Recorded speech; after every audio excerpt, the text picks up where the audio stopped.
Hi, thank you for joining our GRAMMYU panel and welcome to Industry Insights, Building the Right Team. We are so excited to present this program highlighting and celebrating Hispanic Heritage Month. My name is Naomi and I work in our Membership and Industry Relations Department, and I am also part of the GRAMMYU team. GRAMMYU is the Recording Academy's membership program for college students pursuing careers in the music industry. We offer members opportunities and access to the industry through professional development, networking, mentorship, and collaboration. Whether you're an indie artist or a signed artist, building the right team to support the business of your artistry is an incredible decision. Today, we have Mexican-American rapper and singer Snow the Product and a member of her team, Marjorie Garcia, joining us for a candid conversation to chat about the importance of aligning with those who understand your culture, vision, and goals. Snow the Product was born in San Jose and raised in San Diego. For several years, she was an underground artist, though eventually she attracted some high-level guest appearances in her mixtape releases, including the likes of Tech9 and Ty Dolla $ign. In 2013, she went above ground and started issuing singles for major label Atlantic, which include Play, Doing Fine, and Hola, which alternated between pop-oriented material and more aggressive, lighter-hearted tracks tailored for club play. In 2016, Atlantic released an 8-track EP called Halfway There Part 1. In 2017, she included the viral breakup song called Waste of Time and Nuestra Canción Part 2. She has had trappy singles like Dale Gas, Today I Decided, and Going Off, which have also gained millions of views on YouTube.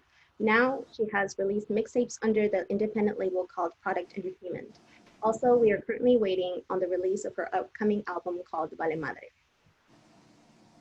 Hello. Next, Marjorie Garcia is an entertainment attorney with previous experience working at Universal Music Latin Entertainment. Now she is partner at King Holmes, Paterno, and Soriano. Her clients include a broad range of recording artists, songwriters, managers, and independent labels, which include the negotiation and drafting of various types of recording agreements, marketing publicity agreements, sponsorship agreements, and product endorsement and performance agreements. And finally, I'd love to introduce our moderator, Jessica Flores. Jessica is a radio and media personality with experience in tech and marketing in the music industry. Jessica chose to pursue her career in music and radio, and she actually became Radio Disney's youngest on-air personality by the age of 19. She then also became the new executive producer for Power 106's The Liftoff with Jay Cruz and Just Incredible. After that, she was successfully able to lead Musical.ly's efforts to grow the app in the Latin market, and she has also executed and programmed campaigns for artists such as Karol G, J Balvin, Bad Bunny, Ozuna, and Carlos Vives. So I leave you guys with Jessica Flores to get the conversation started. Hey guys, thank you so much for that update and all those amazing, wow, that was an amazing intro. Thank you so much, Naomi. Hi guys, hi Snow, hi Marjorie. Hi, how you doing? Small industry. I mean, I know both of you guys for a long time now, so it's amazing that we're all on a panel together, woman empowerment right now. So this is awesome. Okay, so this conversation is about building a team. Snow, you know how important it is to have the right people around you, people you trust, people you can be yourself around, communicate, but also, I guess, lift you up in maybe places that you may be lacking, like maybe organizing meetings or looking over contracts. And you as well, Marjorie, you know the importance of having that right support that an artist needs in order to succeed and cross boundaries and barriers. My first question is for Snow, what values and strengths should a young artist look for in a potential team member? So when you're looking at team members, what are you looking for? What are the red flags? What are things that attract you to somebody? I mean, I think at this point I have a better chance of telling you what to run away from than I do. Red flag. I think my career is kind of like, yeah, like I could definitely tell you what to not have in your team. But no, I mean, I have an amazing team. I work with my brother, my cousin. Marjorie is a huge part of my career. As far as like the business, like handling shit, you know, like Marjorie is obviously my guardian angel when it comes to that stuff because she's really been there. And ever since she came on my team, I could say things turned around for me. And like I cut a lot of the bullshit off, you know, because she kind of came through and was just like, yo, you need to, you know, make sure that you're as hard as you go on tracks, you need to handle your business side too, you know. And I think I wouldn't be a Cancer if I didn't mention that I'm a Cancer. So like I'm a big softie for like people and like being like loyal and like, you know, sticking to your people. But you also, I think as an artist, need to realize that you just can't bring everybody along, and like not everybody, just because they gave you a sandwich in 2009 doesn't mean that they have to live at your house in 2020. You know what I mean? Like it's just what it is. But I think nowadays, especially navigating 2020 as an independent artist, I'm so happy that when I first started, I was so I made it such a priority to handle my merchandising, my touring, and a lot of my content myself. You know, I'm like, I say myself, like with my brother, my cousin, people that I literally live with and that will forever, like to me, those are my two guys, you know, like, because then there's no stopping this, you know, then it's like, I'm recording, I know how to record myself, I work on my own stuff. I have a pretty good gauge on, you know, we can drop releases, music, merch, all this stuff is just like nonstop, you know, and then everything else, you just work and build your fan base and everything. But as long as I've been touring, I never really cared whether I was on the radio or the most popular person in the world. I've always had a consistent fan base, you know? Yeah, absolutely. And I guess do you follow steps to make sure that the team is diverse and inclusive and understands your culture, understands your vision? Like, what are those steps that you take when you bring people around? Well, these two over here, we have the same family. So that's easy. That's a given. Yeah, I'm like, sir, I know exactly who you are. But no, I definitely do. I've always been very, you know, without necessarily having to try to like make it a thing. Like I've always gravitated towards making sure that, you know, we have a diverse group of people, mostly because, I mean, that's just who I hang out with, you know. I don't know. I'm not going to sit here and say that I put a lot of thought into it. Hung out with Black kids, I hung out with Mexican kids, I hung out with, you know, different, you know, Central American kids, and like whoever gravitated towards it, that's just what it was, you know. So I don't know, you are who you hang out with, and I'm a whole lot of people around here. Oh, okay. What about you, Marjorie? Can you talk a little bit about your role and how you got to work with Snow? I know there's so many people that you have worked with, so I want to know your specific journey with Snow. And also, what's your ongoing communication with Snow and the team look like? Her yelling at me? Be calling her Claudia. Claudia, read your email. I'm like, oh. Email. You know, I think Snow doesn't give herself enough credit, because she herself is sort of the center of energy in this team, and she's such a boss that she tends to attract really hardworking people to her. And I think as a lawyer, you know, somebody said this to me recently, and it's 100% true, that really bad lawyers will attract really bad clients, people. And really good lawyers and really good people will be attracted to each other, and they will be of like minds about the things that they find important, about the way that they do business. And I think both Snow and I from the beginning are very like-minded people, even though I'm a Leo, you know, but not Leos, obviously, no. And but our energy, we're very similar in a lot of things, because I think we believe in, you know, we believe in being kind, but we also believe in not letting people take advantage of us. We believe in being strong, but also being sensitive to people's needs. And I think that's helped us in the deal process. So with Snow, she's had such like in the time that we spent together, we've already done so much. And I think if we sat and we listed all the things that we've been in and out of, it's kind of an incredible journey, and it's a journey that not a lot of artists take. But because she's such an entrepreneur, there's so many things that she does and needs help with. She is a businesswoman from top to bottom. I mean, I'm wearing, you know. Hey, I need one of those. I need to buy one of those. And I start walking around like I don't want anything, but then I start like, that's a pretty pink sweater. But she's an entrepreneur, you know, and she has found ways that I think nowadays with COVID, artists are struggling with is they were used to people handing things to them. Snow is not that way.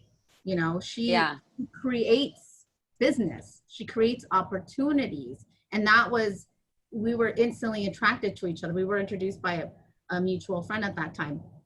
And it was instant sort of magic, you know, and we've been in the really highs and the really lows together. Our communication every day is literally sometimes me saying, Claudia, you know, look at your email. But a lot of the times it's strategizing, it's, you know, having ideas. It's really sort of, sometimes it's bigger than, you know, sort of this boring, what you would think is a lawyer-artist relationship, because we get sort of deeper into that. But it is because I sincerely feel that she is not just an artist. She is so much more. She's, you know, she is a, you know, a protester, a living, you know, emblem of strength, you know, she's all these things.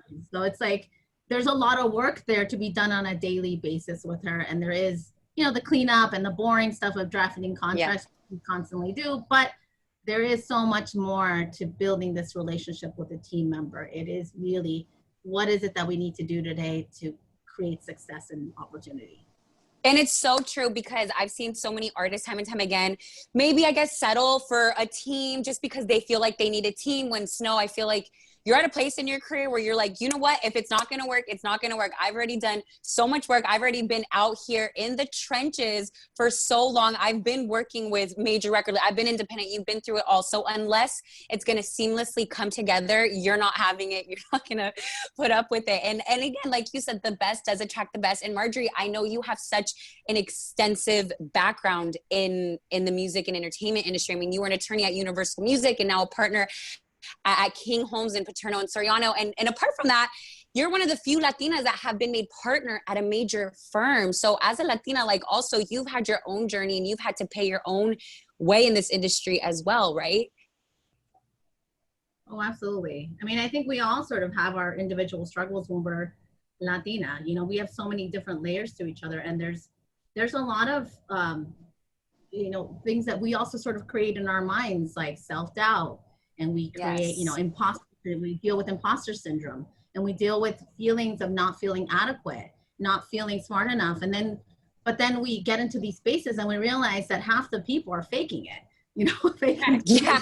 I realize that's LA. That is like, you know, I know more than a lot of these people, you know, and so you realize that all that hard work and the fact that you are coming from an immigrant, you know, family, and the fact that they had to struggle and they taught you how to grind, you know, has made you such a survivor. So even in the moments where you've been discriminated against openly, where you've been asked whether you were the interpreter when you walked in with the suit to an office. Yeah.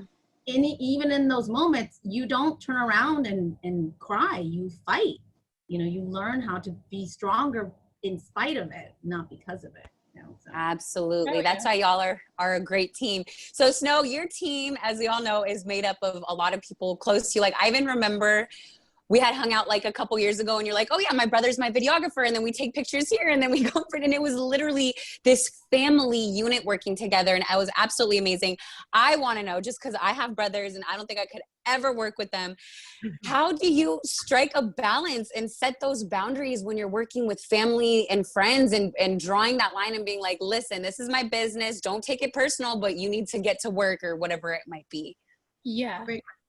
Well, I don't think, the thing is, I feel like that's more a testament to how close my brother and I are, because I don't think it would work in a lot of scenarios. You know what I mean? Like I think because our parents were so out of the house all the time, like they were always working and they were, you know, they had to really make ends meet, and then they got divorced or whatever. Like I really took care of my brother. Like, you know, he's 6 years younger than me. So to me, I've always been there. So when he was in high school and he kind of didn't know where he was going, what he was doing, like he didn't really have good grades, but he was like really smart. And I'm like, bro, like what, you're smart as hell. Like, why are you not applying yourself? And you know, me, I would get in trouble because I talk too much. They'd be like, I don't pay attention, but I'm talking too much. My brother didn't pay attention, but he wasn't talking either. So I'm like, what are you doing? And he's like, I don't know. He's like, I don't know, but I don't know what I'm going to like. And I was like, all right, well, what do you think? What do you like? I literally started like narrowing down what he might like, what he might, you know, and figuring it out. we bought a camera. He was really good at that. I do more of the creative when it comes to the videos and stuff. I edit too, but he does more of like, you know, he does a lot of the administrative stuff too, but he's just more, critical thinking, and I'm more like emotion and like aesthetic on certain things. And I think it just works because we're just so close. And also we can like yell at each other, and then like 2 minutes later we're watching Shrek again, you know, like that's just how we are. But it does come with a lot of, touring is hard, you know, and I think my brother, one time he got asked why he does it and why he's there for me so much. And he literally, I remember crying because I was just like, he really just goes, if I don't take care of her, who else will? And I was just like, oh my God, like, you know, that's what it is. At the end of the day, in a business where it's so easy for people to like stab you in the back, or everybody wants an opportunity, or, you know, especially being an artist, like everybody wants a shout out and followers, and, you know, now they took a little bit from you. Now they're going to go start their own this. And, you know, like I learned from you. So I feel like that connection and that loyalty, when you have it, is more important than anything else. Like I am ride or die for the people in my corner. And that's it, you know. I think that's the most important thing to me. So I'll deal with the little petty arguments. So when you were forming like a team of people to work with you, do you have any advice for the transition of somebody that wants to be a young artist and to actually become a boss? Because there was a point when you were just a young artist, you were making music, but now you're like a full-blown boss running an operation from your house. Like literally you do everything. So what's your advice for somebody that's an artist now and maybe wants to transition and fully build their empire out? I mean, I think that kind of has to be something that's in you. You know what I mean? Because when I first, like, it was 2007 when I started Product Entertainment, you know, and I'm releasing music under Product Entertainment now, but it was 2007, you know, when I was pressing my own mixtapes and selling them on the street, and, you know, being told no by a bunch of people, and selling tickets and printing up my own shirts.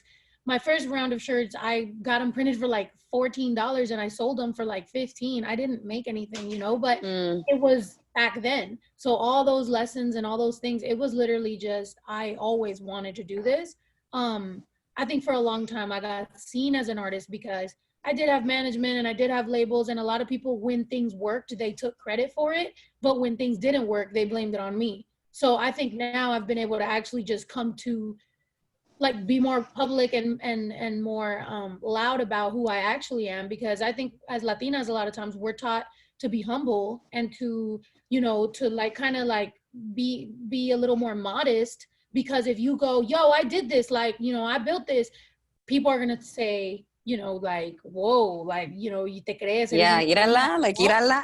Yeah, like, whoa, excuse me, you know, and it's like, no, it's not like that. It's just, I'm very proud of what I've been able to do, you know, but what Marjorie said, imposter syndrome is very real. Like, when I bought this ranch, I remember sitting here the first night and being like, I knew what it took. I know what it took to make my career, but I was sitting here like, this isn't, you know what I mean? Like, it's just, you don't, you're like, this isn't mine. Like, you're almost scared. You're like, things are so good, something bad's got to happen. Like, why would it be so good? You know? And it's like, no, you forget those 10 years you put in and you earn things, you know? So. Absolutely.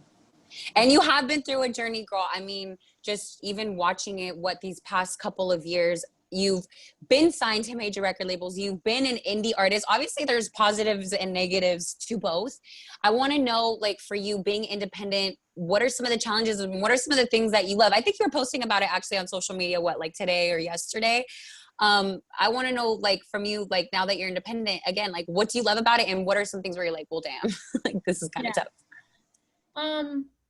I mean, I love it all, you know. I feel like even when I was over at Atlantic, and Marjorie can speak for this, or even when I had management, like I said, I always handled touring myself, like with my brother, because he's my tour manager, and I always handled content and music videos, and, you know, it's like Waste of Time was my biggest song, and I dropped that. I literally wrote the song thinking of my brother and I shooting the video at a restaurant, you know, and I wrote it thinking of how we were going to do the music video, honestly, the cheapest way possible. I was like, we're going to do a video where I'm sitting across the table from a dude and I'm just going to fucking be talking like a girl would talk to a guy when she's breaking up with him. I'm like, because that sounds efficient and fucking economically smart. So when I did it and it worked, I was like, whoa, you know, and then Atlantic was like, we'll take that. Thank you very much. And it's like, that's how it works. Wow. So to me, independent just means I get to celebrate the wins, and I'll take the L's too, but I was going to take the L's regardless. So.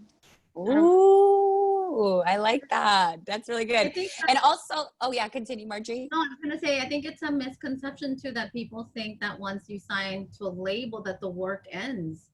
Oh. No, it continues, because, you know, you're amongst a group of other artists who, you know, sort of have to take turns to be the priority or not, you know, and so if you stop paying attention to your career and you stop producing and you stop creating and you stop communicating, no one's going to step in and do it for you. And I think that's like Snow, although she's kind of gone officially full circle, she's always been independent. You know, she's always been taking charge of her career and has done things in the most efficient way possible for, you know, to create as much content. Because if you look at what, and this is also that insatiable of social media, right? That now artists have to give fans so much more, so much faster. That's not the label model. The label model is prep, plan, 3 months later, drop. You know, so a meeting about a meeting about a meeting. And then finally, when the release doesn't work, everyone's looking at each other like, wow, well, we had all those meetings, you know, you must not be good enough. And it's like, you're sitting there like, I didn't need all those meetings. I just needed you to fucking do what you said you were going to do, you know?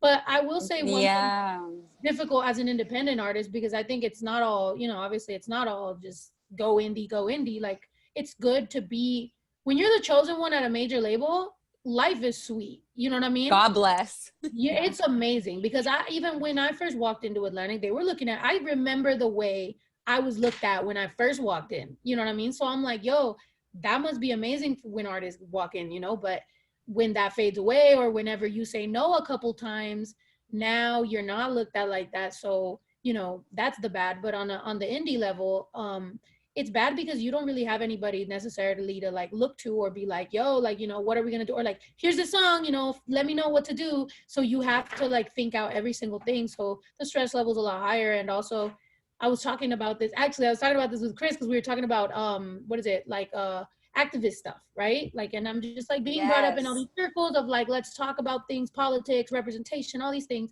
And I'm like, you know what really sucks is that when you're doing the work and you're having those conversations and those tough convos with your fans, or I'm posting about it, so I'm now the algorithm isn't liking me so much, so my likes are going down because I'm saying certain buzzwords that aren't there.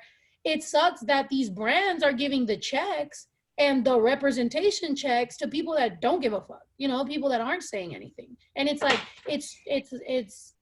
it's messed up, because if you say anything, now it seems like you're doing it for personal gain. Like, where's my check? But it's like, no, it's just that you have these people on this wheel just like spinning and caring and, you know, really speaking about things.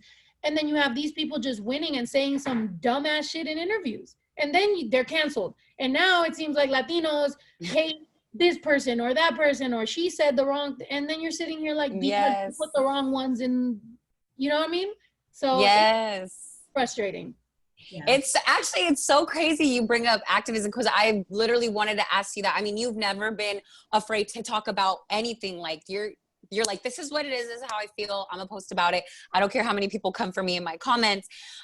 So, I mean, it's true, because anytime anybody posts anything, like even to me, and I'm like a lot less, I even censor myself more than you. And you really truly speak up for people in a way that's so authentic, raw. You don't care. It is what it is. What inspired you to do that? Because again, as you said, like a lot of the times people want artists to play it safe, attract everybody to your music, like just say just the right amount of stuff, and then you can, you know, grab as many people as you can to listen to your music. But for you, I feel like it's so much deeper. You're like, what's the point of all the music if I can't really use my voice? So where does that stem from, that passion? It's crazy, because I feel like I've always had that. Like, I like, people sometimes will pull up interviews from like a long time. Like when I first started, like I feel like I've always used my platform, because I don't even feel like it's like a platform, you know what I mean? Like this is icing on the cake. I never thought I could be whatever the hell I am right now. You know what I mean? Like I just thought I was gonna be a local rapper as long as I pushed a couple CDs and, you know, some people liked my stuff. That was as good as it can get because there was no Mexican female that I can look at to be that person. So to me, I was like, okay. So I was just like, I'm gonna speak while I can, while I'm here, you know? And then it just like has continued to grow or whatever. And yeah, I've taken a lot of L's. I've lost a lot of fans and I get in these arguments and sometimes even like I'll be out with like my kid and my girlfriend and they're looking at me like, yo, can you stop arguing online with these social justice warriors? Like, you know, or I'll give myself a migraine sitting there like, but it's because you need to, and it's like, and I'm arguing. Here's the messed up part is that I'm arguing with both sides. I'm arguing with everyone because it's not even just like, I'm like, on this like fuck Trump, you know, whatever. It's like I'm arguing with even some social justice warriors in the Latino community because some of them are out here wilding. And you gotta be like, bruh, like you're representing us totally wrong, and now they're gonna write us off because of the dumb shit you're saying because you're taking it a little overboard. So I don't know. It's just I care. I just genuinely care, I guess. And I have to pull it back because my brother keeps being on my ass. He's like, can you stop because you're gonna die of a heart attack. I'm like, I know.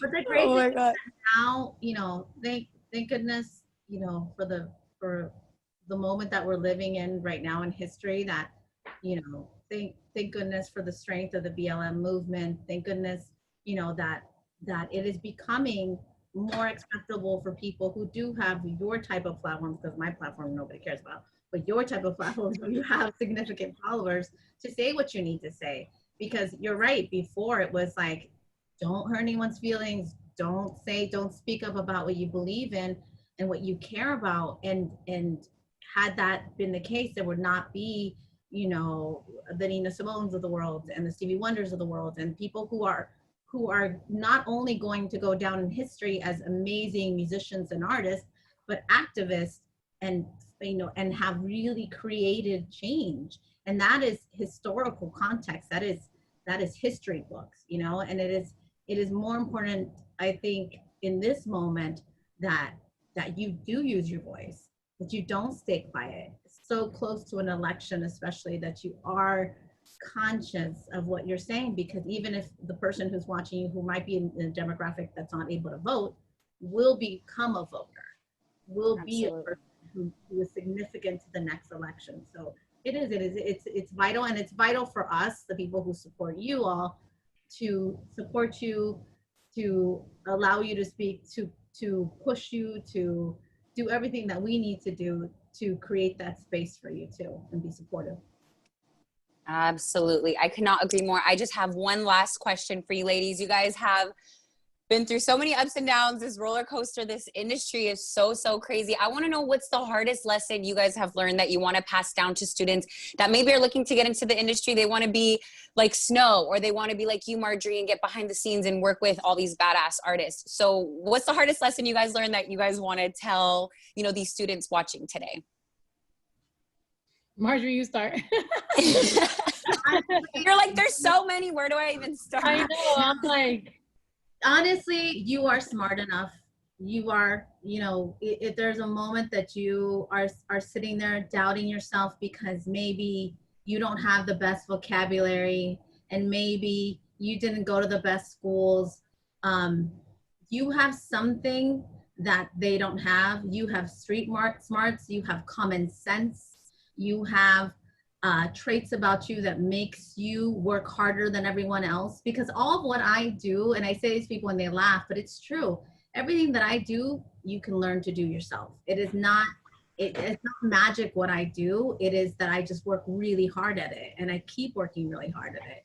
And so if there's a moment where you think, you know, my parents have, you know, a first grade education in their home countries, and, you know, from that to this, I mean, I had a moment where I'm in my office and I could see where my dad worked from a busboy to being in charge of the restaurant at the LA Country Club. From my window, from my office, from where I'm a partner, to go from that to this is a massive jump, and you can do that too. And the fact that you have people like Jessica and Snow and me to look at as examples is a blessing, because there was no me, Snow, or Jessica when we were coming up. So here we are. You can do it. Believe in yourself. It's okay to go down and up and come full circle, as long as you're doing what makes you happy and what gives you joy. That's the number one thing. That's it. Oh yeah. Thank you for that, Marjorie. Yes. Right? I'm like, sheesh. I'm about to not do the podcast and just fucking go over there. I'm about to be like, Marjorie, we're taking over the fucking world. It's true.